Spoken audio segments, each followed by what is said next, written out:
जय हिंद। हम इस वीडियो में यूपी डीएलएड चतुर्थ सेमेस्टर परीक्षा 2021 को ध्यान में रखकर सामाजिक अध्ययन सब्जेक्ट से कुछ वेरी इम्पोर्टेंट वस्तुनिष्ठ प्रश्नों पर चर्चा करेंगे। आइए वीडियो को शुरू करते हैं। पहला प्रश्न है, भारत में सुनामी की घटना घटित हुई थी। इसके ऑप्शन हैं 1999 में, 2001 में, 2004 में, 2005 में। इसका सही ऑप्शन है 2004 में। 2004 में हिंद महासागर में सुनामी उत्पन्न हुई थी और जो भारत सहित विश्व के कई देशों को जो हिंद महासागर से सटे हुए हैं प्रभावित की थी। आइए अगले प्रश्न की तरफ चलते हैं। अगला प्रश्न है, बॉक्साइट किस धातु का अयस्क है? इसके ऑप्शन है सीसा का, तांबा का, जस्ता का, एल्यूमिनियम का। इसमें सही उत्तर है ऑप्शन द, एल्यूमिनियम का। बॉक्साइट एल्यूमिनियम धातु का अयस्क है। आइए अयस्क के बारे में थोड़ी सी जान लेते हैं। अयस्क किसे कहते हैं? तो जिस खनिज से धातु कम खर्चे तथा सुगमता से प्राप्त की जा सकती है उस खनिज को अयस्क कहते हैं। आइए अगले प्रश्न की तरफ चलते हैं। अगला प्रश्न है, कोलार की खानों में किस धातु का उत्पादन होता है? सोना का, कोयला का, लोहा का, तांबा का। इसमें सही उत्तर है सोना का। जैसा कि आप जानते ही होंगे, कोलार की खानें भारत के कर्नाटक राज्य में स्थित हैं। अगला प्रश्न है, सबसे अधिक चीनी मिल किस प्रदेश में है? उत्तर प्रदेश में, महाराष्ट्र में, कर्नाटक में, बिहार में। तो इसका सही उत्तर है उत्तर प्रदेश में। उत्तर प्रदेश में चीनी की सर्वाधिक मिलें स्थित हैं।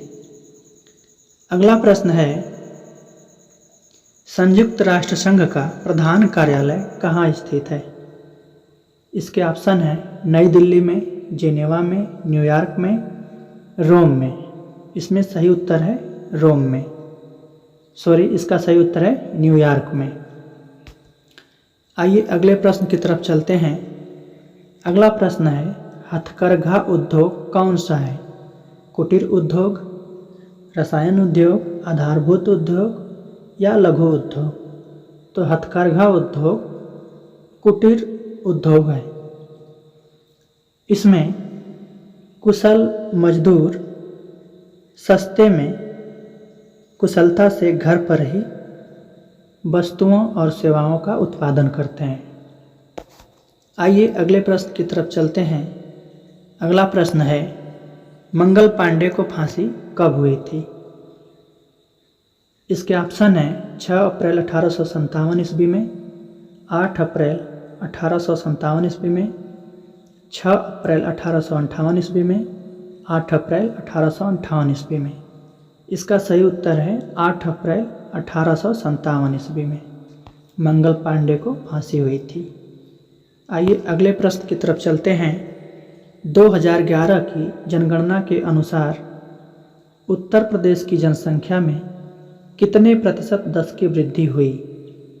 इसके ऑप्शन है 21.54%, 25.61%, 20.09%, 25.4%। इसका सही उत्तर है ऑप्शन स, 20.09%। आइए अगले प्रश्न की तरफ चलते हैं। अगला प्रश्न है, भारतीय अर्थव्यवस्था के पिछड़ने का सर्वप्रथम कारण क्या है? इसके ऑप्शन है कृषि पर अत्यधिक निर्भरता, भारतीय उद्योगों का अल्प विकास, देश की विशाल जनसंख्या, औद्योगिक रुग्णता। तो इसमें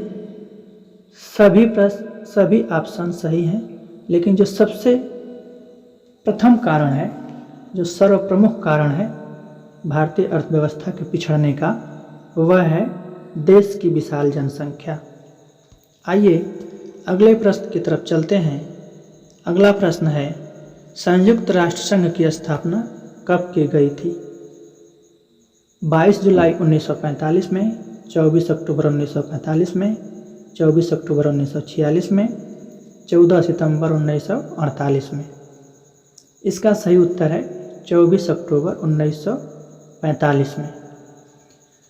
विश्व युद्ध की समाप्ति के बाद दुनिया के प्रबुद्ध देशों ने एक ऐसे संगठन की आवश्यकता महसूस की जो पूरी दुनिया में शांति और सुरक्षा स्थापित कर सके, और इसी के परिणामस्वरूप 24 अक्टूबर 1945 में संयुक्त राष्ट्र संघ की स्थापना की गई थी। अगला प्रश्न है, प्राण एवं दैहिक स्वतंत्रता की गारंटी कौन सा अनुच्छेद देता है? तो इसका सही उत्तर है अनुच्छेद 21। अनुच्छेद 21 भारत के हर नागरिक को प्राण एवं दैहिक स्वतंत्रता की गारंटी देता है। इसके बाद हमारा अगला प्रश्न है, हिमालय पर्वतमाला की सबसे ऊंची चोटी कौन सी है? तो इसका सही उत्तर है एवरेस्ट।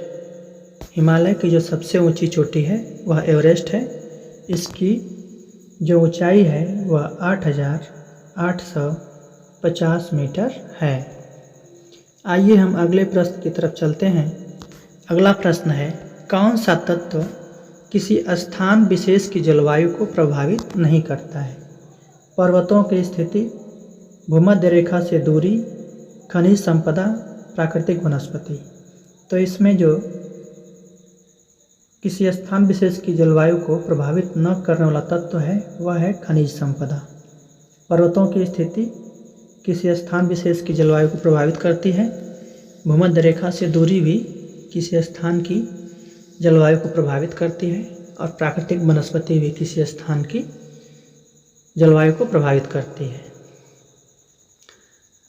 आइए अगले प्रश्न की तरफ चलते हैं। अगला प्रश्न है, भारत छोड़ो आंदोलन कब शुरू हुआ था? इसमें ऑप्शन है 1946 ईस्वी में, 1942 ईस्वी में, 1930 ईस्वी में, 1932 ईस्वी में। तो इसका सही उत्तर है 1942 ईस्वी में। भारत छोड़ो आंदोलन महात्मा गांधी जी के द्वारा 1942 ईस्वी में शुरू किया गया था। अगला प्रश्न है, गांधी जी ने दक्षिण अफ्रीका से लौटने के बाद भारत में सर्वप्रथम सत्याग्रह आंदोलन कहाँ शुरू किया था? दांडी में, खेड़ा में, बारदोली में, चंपारण में। तो इसमें सही उत्तर है चंपारण में। चंपारण बिहार में उत्तर पश्चिम में स्थित एक जिला है। यहीं पर दक्षिण अफ्रीका से लौटने के बाद गांधी जी ने सर्वप्रथम सत्याग्रह आंदोलन किया था, और गांधी जी दक्षिण अफ्रीका से 1915 में लौट कर आए थे, और उन्होंने चंपारण आंदोलन 1917 ईस्वी में किया था। दोस्तों, चंपारण आंदोलन जो था उसका संबंध नील की खेती से था। उन दिनों बिहार में अंग्रेजी शासन ने यह व्यवस्था की थी कि प्रत्येक किसान को एक बीघे खेत पर 3 कट्ठा नील की खेती करना पड़ेगा, और इसके बदले में उन्हें कुछ नहीं मिलता था। दोस्तों, 1 बीघा में 20 कट्ठा होता है, तो 20 कट्ठे में 3 कट्ठा खेती नील की खेती करना अनिवार्य था। तो इसी से मुक्ति दिलाने के लिए गांधी जी ने चंपारण में प्रथम सत्याग्रह आंदोलन किया था, जो सफल भी हुआ था। अगला प्रश्न है, थियोसॉफिकल सोसाइटी का निम्नलिखित में से किससे विशेष संबंध रहा? तो इसका सही उत्तर है होम रूल से। थियोसॉफिकल सोसाइटी का होम रूल से विशेष संबंध रहा। अगला प्रश्न है, वायुमंडल का भार सबसे अधिक किस मंडल में होता है? इसका सही उत्तर है क्षोभ मंडल में। फ्रेंड्स, क्षोभ मंडल वायुमंडल के सभी मंडलों में सबसे नीचे का मंडल है, और इसमें वायु का घनत्व अधिक होता है और इसीलिए इस मंडल में सबसे अधिक भार होता है। अगला प्रश्न है, भारत के उत्तरी राज्यों में शीत ऋतु में वर्षा किस प्रकार की होती है? संवहनी वर्षा, मानसूनी वर्षा, चक्रवातीय वर्षा, पर्वतीय वर्षा। तो इसका सही उत्तर है पर्वतीय वर्षा। अगला प्रश्न है, उत्तर प्रदेश की निम्नलिखित परियोजनाओं में से कौन सी पेयजल परियोजना नहीं है? तो इसका सही उत्तर है ज्ञानपुर पंप नहर परियोजना। यह पेयजल परियोजना नहीं है। बाकी सभी परियोजनाएं, गोकुल बैराज परियोजना, लवकुश गंगा बैराज परियोजना, आगरा बैराज परियोजना, ये तीनों परियोजनाएं पेयजल परियोजना है। आइए अपने अंतिम प्रश्न को देखते हैं। अंतिम प्रश्न है, उत्तर प्रदेश में दिया सलाई का प्रमुख केंद्र कहाँ है? सहारनपुर में, मुरादाबाद में, मिर्ज़ापुर में, बरेली में। तो इसका सही उत्तर है बरेली में।